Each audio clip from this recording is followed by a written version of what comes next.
Ben, ce qui se passe en fait, c'est que ça a été un vrai tonnerre, un coup de tonnerre, parce que on nous a dit qu'on fermait 2 classes, donc une primaire et une maternelle, et en fait on ne s'y attendait pas du tout. Mais évidemment, je crois que c'est un air qui court dans toute la France. Mais bon, c'est pas une raison pour qu'on se batte pas. À part dans certains quartiers prioritaires comme l'école Camus notamment, on ne prend pas en compte les 2 ans dans les chiffres, donc résultat ça nous fait un moins grand nombre d'élèves et du coup on nous dit vous avez plus assez d'élèves, ce qui est dans la réalité pas vrai. Mais évidemment eux ils ont leurs statistiques et je dirais eux gèrent leurs statistiques et gèrent le financier, moi je dirais que je gère l'humain. Ici c'est un quartier où tout fonctionne bien. Autarque pour moi, c'est presque une petite ville dans la ville. Et Autarque a son école c'est son école formidable avec son 2 écoles avec des directrices ça marche vraiment très bien. Il y a beaucoup d'actions. Les tout petits sont très bien accueillis. Je veux dire, c'est vraiment au niveau humain et au niveau même éducation. Si on a des classes qui sont trop surchargées, on n'arrivera plus à faire ce qu'on fait. Les directrices n'y arriveront plus. Donc c'est quand même un peu dommage quand on a des écoles aussi toniques, dynamique et importante pour la ville. J'ai 2 enfants en école, sur l'école de Autarque, une donc à Kergomar et une à Jules Ferry. Donc au jour d'aujourd'hui, on va fermer 2 classes, une qui est pour les tout petits et l'autre pour les CE1, si je ne me trompe pas. Je trouve ça un peu illogique parce que au jour d'aujourd'hui, on veut apprendre à nos enfants à lire et à écrire quand on sait qu'en 5e, ils savent toujours pas lire et écrire. Alors voilà, quel est l'intérêt de fermer une classe ? Monsieur l'inspecteur, dites-nous et répondez-nous.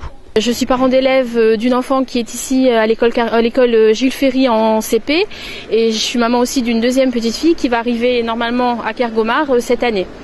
Donc je suis très très en colère par rapport au projet de fermeture de classe qui va se passer ici, étant donné que ça pourrait occasionner énormément de soucis au niveau des apprentissages des enfants.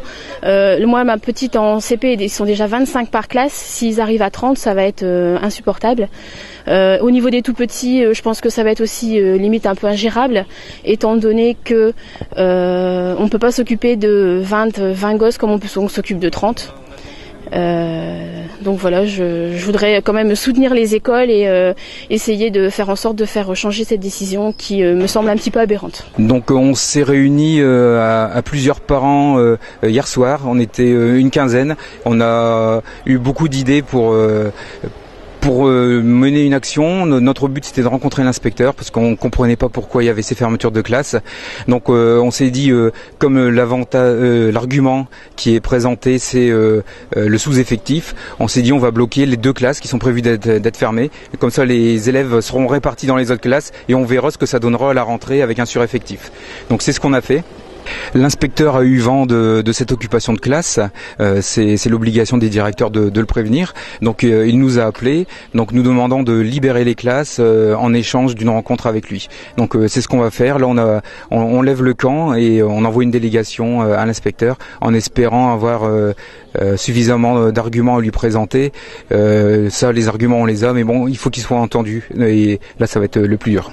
Ah mais il manque 3, 4, mais il ne compte pas les 2 ans, donc c'est toujours le même problème. Comme on ne compte pas les 2 ans, j'allais dire le calcul est... Moi j'ai dit au directeur d'académie, le calcul n'est pas équitable. Il me dit oui, mais c'est le vrai calcul. Je dis oui. J'ai l'État du haut dans ses bureaux dit voilà, il y a un calcul. Moi je dis j'ai des petits bouts de chou à défendre et des parents à aider et voilà, je fais tout ce que je peux. Maintenant, malheureusement, ce que j'expliquais aux parents tout à l'heure, la décision ne dépend pas de moi. Mais j'ai bataillé ferme vendredi. Maintenant, attendons la décision.